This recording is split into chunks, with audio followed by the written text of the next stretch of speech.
中國同美國都明白到兩邊做生意對兩國自己同全球經濟都好重要，亦都知道持續、長遠而且互惠互利嘅經貿關係係好關鍵。考慮到雙方近期嘅討論，我哋相信繼續溝通合作可以幫到手解決啲喺經貿領域存在嘅問題。基於雙方都願意保持開放態度，持續溝通，互相尊重，我哋會繼續努力推進相關嘅工作。雙方都承諾喺2025年5月14號之前採取一啲措施，包括美國方面會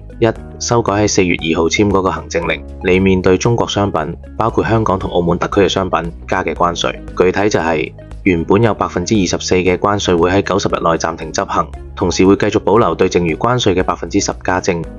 取消之前喺4月8號、4月9號簽嘅行政令，對呢啲商品徵收嘅關稅，中國方面會相應調整稅委會公告，暫停實行對美國商品嘅24%關稅90日，同時繼續保持對剩餘關稅嘅10%，並取消之前根據公告加收嘅關稅，採取必要措施，暫時停止或者取消喺4月2號起對美國採取嘅反制措施。做完啲措施之後，雙方會建立一個機制，繼續就經貿關係進行協商。中國方面嘅代表係國務院副總理何立峰，美國方面係財政部長斯科特鮑德溫同美國貿易代表賈米欽格瑞爾。協商地點可以喺中國或者美國或者其他雙方都同意嘅地方。如果需要，雙方仲可以喺工作層面展開更多討論。